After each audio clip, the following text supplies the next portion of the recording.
Bismillah, assalamualaikum warahmatullahi wabarakatuh. Oke, kembali lagi bersama saya Bang Rido. Untuk sahabat muslim dimanapun kalian berada, semoga senantiasa dalam lindungan Allah Subhanahu wa Ta'ala. Oke, pada kesempatan kali ini kita akan berbincang-bincang kembali bersama Kak Fatah. Ya, pada kesempatan kali ini kita akan ngobrolin masalah penyebab rusaknya moral remaja. Ya, assalamualaikum Kak Fatah. Waalaikumsalam warahmatullahi wabarakatuh. Oke.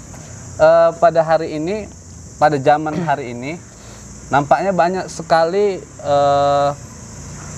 problem-problem kehidupan, terkhusus pada era globalisasi yang zaman ini makin ribet, ya. Zaman ini makin ribet kayaknya, ya. Apalagi anak-anak remaja saat ini. Nah, gimana tanggapan dari Kak Fatah tentang rusak moral remaja saat ini? Oke, baik. Kalau menurut saya pribadi nih Bang ya, karena kan pembahasan kita pada kesempatan kali ini tentang rusaknya moral remaja pada masa semakin berkembangnya zaman, ya, gitu betul. kan ya. Kalau menurut saya nih ya, menurut tinjauan saya itu ada beberapa hal penyebabnya.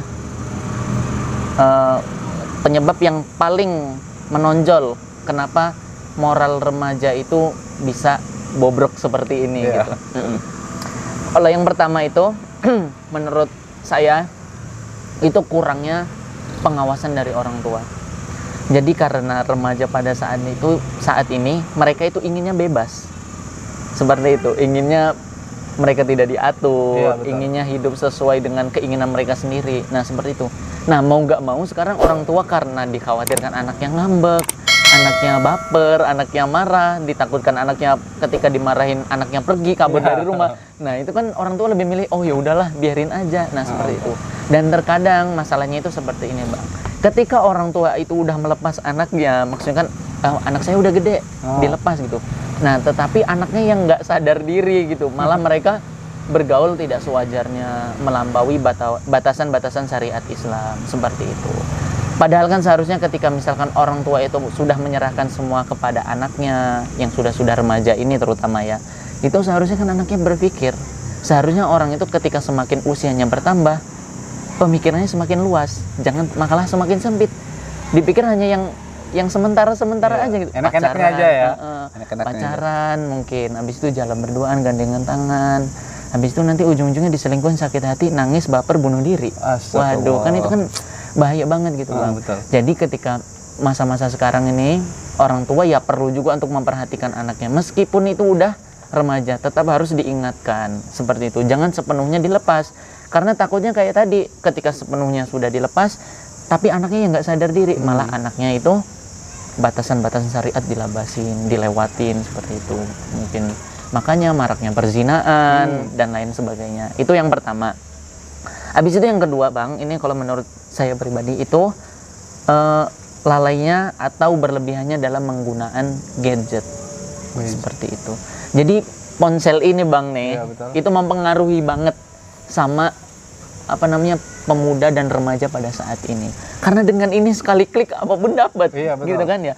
Orang ingin melihat video dakwah ya ada di YouTube. Orang mau ngeliat video yang orang joget-joget itu ada juga, orang yang mengumbar aurat itu ada juga, gitu. Makanya ini nih sebenarnya itu sumber kerusakan, tapi sekali lagi sesuai orang memakainya, seperti itu. Pribadi. Kita tidak bisa lagi menyalahkan handphone gitu, kita tidak bisa menyalahkan gadget, tapi kita kembalikan kepada pribadi remaja itu masing-masing.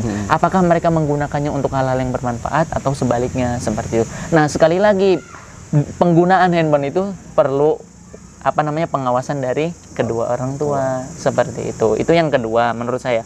Kemudian yang ketiga itu adalah pengaruhnya media. Jadi media itu sangat berpengaruh banget sama kehidupan remaja pada saat ini Bang. Seperti itu. Karena kan biasanya yang viral-viral itu langsung diikutin sama remaja. Yang aneh-aneh nih biasanya. Yang aneh-aneh nih biasanya gitu kan ya. Ketika ada misalkan orang yang viral baru joget-joget nggak pakai baju, nanti pasti ada yang meragain ngikutin gitu, karena lagi viral. Seperti itu kan miris banget gitu kan Bang ya. Maksudnya kita itu pinginnya kan remaja-remaja pada saat ini tuh mereka itu baik gitu, sesuai dengan moral-moral yang ada gitu. Tapi kan Tapi kebanyakan ya seperti itu, mau nggak mau karena mereka terpengaruh sama media, ditambah penyalahgunaan gadget seperti itu, malah ngerekam sendiri dirinya sendiri, joget-joget gitu kan. Ya nauzubillah gitu. Kadang saya sampai pernah ngeliat tuh ya, lagi jalan ada anak-anak kecil nih, tiba-tiba kok gerak-gerak sendiri. Saya kira itu gila atau gimana. Ternyata oh itu kalau kata orang namanya sindrom. Oh gitu, sindrom namanya. Nah itu ya, Nauzubillah. itu termasuk salah satu, ya itu bang, karena terlalu sering gitu, terlalu sering tiktokan gitu misalnya, terlalu sering joget-joget, ya otomatis sarafnya gitu loh, kalau nggak joget nggak tenang gitu loh, jadi harus joget gitu kan. Nah itu masalahnya di situ, seperti itu. Jadi perlu diperhatikan juga, yaitu tadi pertama orang tua harus benar-benar memperhatikan keadaan anaknya. Habis itu yang kedua, penggunaan gadget itu harus diperhatikan juga gitu loh, jangan sampai kita bener lalai gitu kan. Apalagi kan kalau orang lagi sendiri nih, orang lagi sendiri main HP, waduh. Itu yang bahaya kan, seperti itu gitu kan. Nah terus tadi yang ketiga itu pengaruhnya terhadap media. Nah media itu berpengaruh banget pokoknya, apalagi kalau lagi TikTok viral, ini viral, itu viral, wah itu langsung wah rame banget.